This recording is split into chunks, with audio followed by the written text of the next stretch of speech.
Hi, welcome and welcome back. I hope you're doing well. If you're new here, my name's Lesley.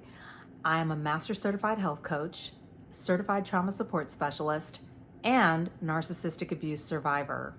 And on this channel, I help survivors of narcissistic abuse to heal through holistic health, trauma support, and boundaries. Can I just say, thank God for these 7 faith-based healing resources. Like, comment, share, and subscribe if you'd like. Narcissistic abuse can leave you feeling isolated. It can leave you feeling angry. It can leave you feeling helpless, hopeless, maybe even harassed. Here's 7 faith-based resources to help you on your healing journey after narcissistic abuse. One is small groups. There are churches and organizations that meet in smaller groups, and maybe on a weekly basis or a monthly basis. Either way, they will have small groups or offer small groups. And periodically, they will encourage people to join a small group. And usually, people will join groups that have things in common, or maybe are in their geographical area, maybe in the same stage of life that they're in, like their parents or their families with kids, or they're maybe empty nesters. Regardless, a small group can provide you with a group of people who have things in common with you, even if it's a stage of life or background, it doesn't matter. But a small group can provide you with an outlet to be able to kind of go through life with other people, or find out how they're doing life or how they're managing life. And it can be a great source of support. In it, you might find people that may be able to help you to find childcare, or be able to help you to get acclimated to a new area, or just even give you people that you can just kind of talk through life with on a periodic basis. And usually there'll be gatherings, and there may be a lesson or a topic that's shared where everybody gets a chance to share or respond or give their feedback or share about their life in the process. And that can be very encouraging. It can be uplifting. It can be very healing. It can be very therapeutic. It can give you just an outlet. It can give you a listening ear, and it doesn't cost anything. You may be asked to bring a food item or a beverage, but really it doesn't cost anything. So that can be a resource for you. There are some churches that have Celebrate Recovery groups, or CR groups. And these are faith-based groups where people can get together and share about and work through their hurts, habits, and hang-ups. It usually lasts for a period of weeks, and that can be something kind of like almost like a 12-step program, but that can be an opportunity to talk about what you're going through, what you've been through, what's happened to you, if you like, and to meet other people who are going through things too. It may help you to put things in perspective, to hear other people share about things that they're going through. And it could be anything. It could be addiction. It could be marriage issues. It could be anger issues. It could be abusive situations. It could be a divorce. Whatever it is, you may find encouragement with other people who are working through challenging things in their lives. A third resource is an abuse recovery group. I had the opportunity through our church to go through a program called Mending the Soul, and this is the book that we used, and it's by Stephen Tracy, and this is all about healing from abuse, but from a faith-based perspective. And then there was a workbook written by Celestia Tracy that goes along with it. And there are exercises, questions, things that you can do to help you to process what you've been through. And really, I think the books were relatively inexpensive. And imagine gathering with a small group of women In my case, I did it virtually, but a very small group of women with a couple of facilitators who have been through the program and been trained, and just answering questions and going through the workbook and talking through your experience with abuse in a safe space with people who have been there. Now, everybody's situations aren't identical, but at the same time, it can be, again, very healing, very encouraging in a way. You may meet some new people, make some new friends. I remember when we finished going through the program, the ladies and I got together for coffee and had a really great time just hanging out and chatting and enjoying each other's company at a local cafe that I had never been to. So got to find a new place and get a chance to just bond with these ladies in a different way. But we cried together, we shared stories, we talked about our upbringings, we talked about what we were going through currently, and it was so healing for all of us. And it was during the eye of the pandemic. So we were already all very isolated and kind of going through different things. And it was just really cool to come together on a weekly basis and have that time together where it was all of us and all of us understood each other, even if our situations weren't identical. But just imagine how encouraging that would be to talk to other people who get it, but in an intimate setting where you get to go deep within the context of a book and workbook that are designed to really help you to process what you've been through, and that really promotes and pushes you towards a healing path and not just spinning and spiraling over what the narcissist is doing or how to make them want you or some such as that. Another resource that I wanted to share with you is Financial Peace University, or FPU, and this is Dave Ramsey's program.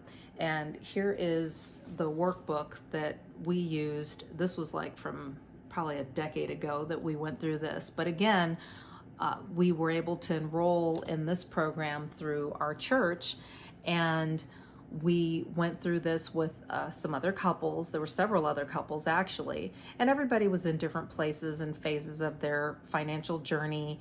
And the goal was to work towards financial freedom and to be able to get rid of debt, to look for opportunities to eliminate excess spending, and just really go through and process, our habits and just areas where we could kind of cut back and really save and work towards just being freed up to not rely on debt or credit for anything.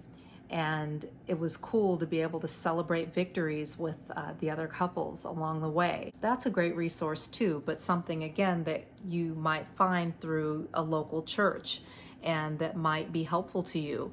Narcissistic abuse can be very financially draining.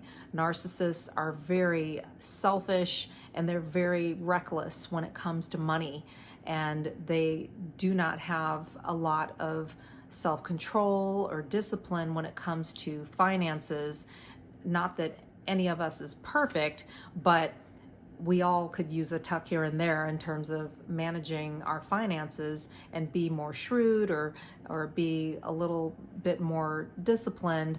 But narcissists are very impulsive in nature, and they can be very financially abusive.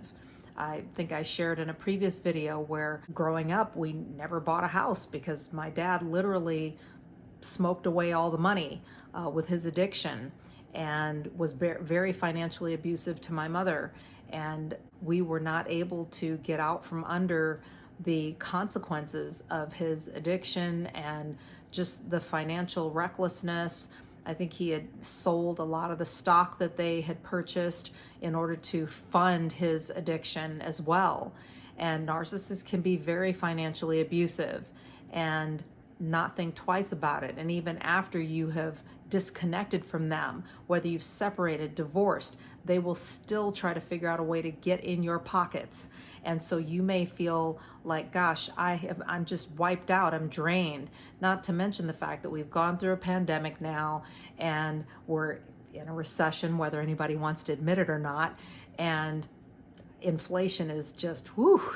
So you may find something like Financial Peace University helpful. That's another opportunity to meet other people who are like-minded, who want to eliminate their debt, who want to be financially free, who want to get a grip on their finances, who are going through things, who are having challenges, and who want to be around like-minded people and go through it together, who have families, who have kids, who have spouses, or maybe they're at a later stage in life, or maybe they're just getting started in life, young married couples.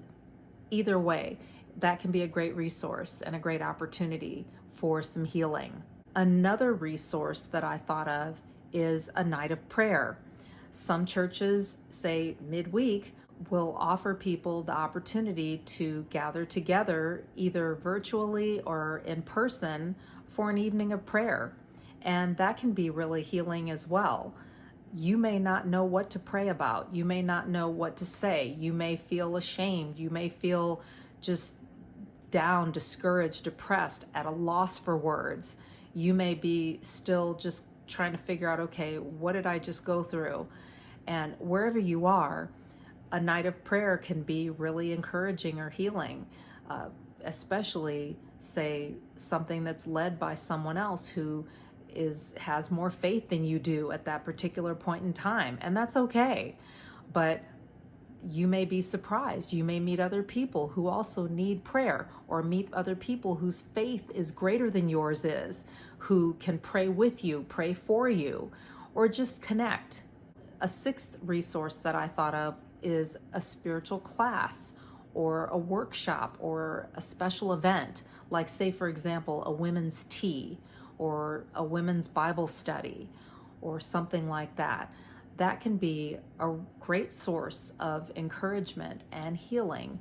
You may meet other people like you who may or may not be going through things, but either way, there's an opportunity for fellowship. Sometimes there's food, and sometimes there's fun, games, maybe even a raffle.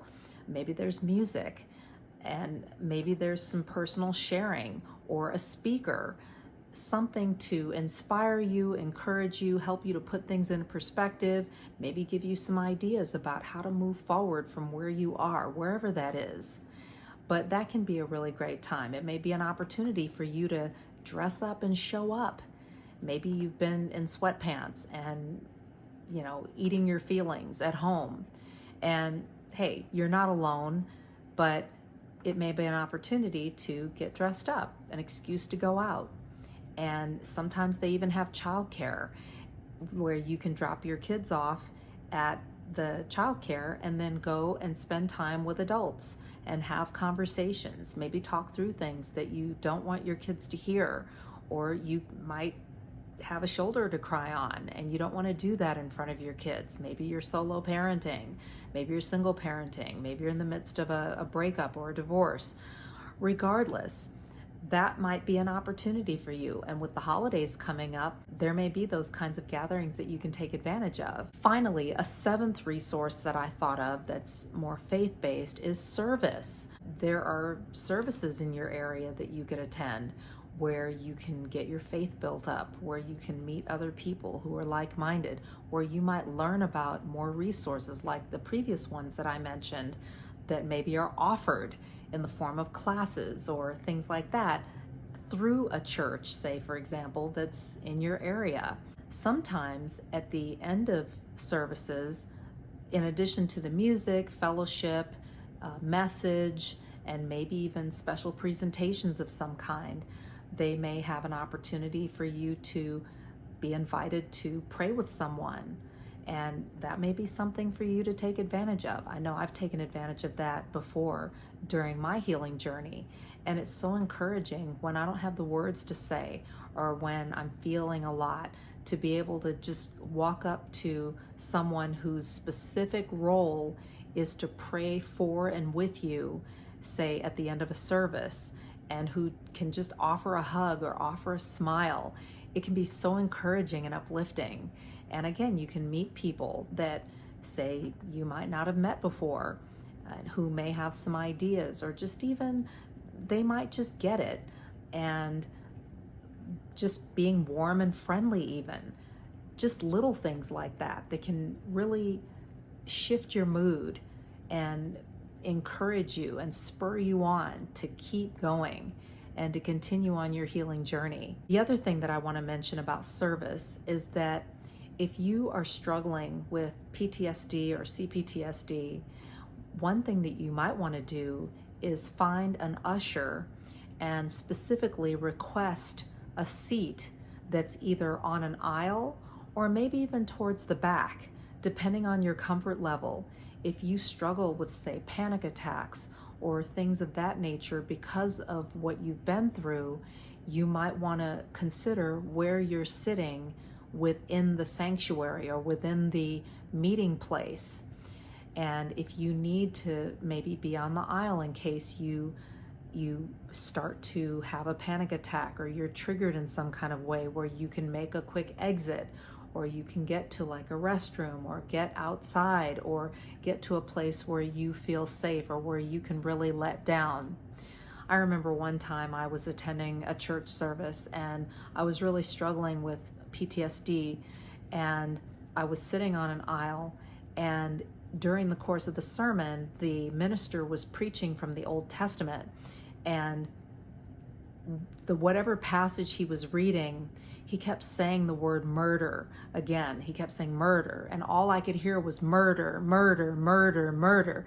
And it was so triggering to me at the time because it was very close to the situation, the murders that took place that I was privy to, and the alleged murderer that I had been connected to. And it was very triggering for me. And I was so triggered, and I couldn't hear anything else in the sermon except for the word murder. I jumped up and I was like, I got to get out of here. And I ran out of the sanctuary and into the women's bathroom, and I hyperventilated in a stall for a good 5 to 10 minutes. And I had to really focus on doing some deep breathing to really bring myself back down from level 10.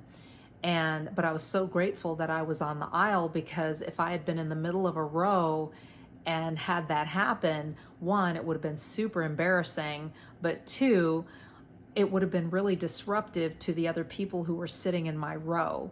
So that's just an example of something that you might want to consider in terms of where you are in your healing process and what you've been through, because that might be very real to you. It may seem silly or may seem just odd to someone who doesn't really get it or hasn't gone through it. But if you know that that's something that you are prone to, like panic attacks or anxiety attacks, anything like that, specific triggers, words, smells, colors, anything, that might be something that you want to consider is where you are sitting within the context of, say, a service or a gathering or a meeting or some kind of a class or workshop or event. That even if it is faith-based, you want to be mindful of those things. And people understand. And I guarantee that if you share with someone that you are having some struggles with that, they should be, and usually, in my experience, are more than willing to accommodate and even offer some additional resources and ideas for you on your healing journey. Which of these faith-based resources have you experienced? How did they help you? Comment below and share. It may help someone else. In the meantime, I hope that these resources are helpful to you. My goal is to really encourage you on your healing journey to focus on yourself and spend less time focusing on the hurts, habits, and hang-ups of the narcissist. And that really doesn't serve you in the long term. It may be somewhat satisfying in the short term, but it doesn't really propel you towards healing. And not only that, but towards living out your purpose in life and sharing your gifts with the world. You're not alone and you're not crazy. Know who you're dealing with, know who you are. Take care, and I'll talk to you soon. Bye-bye.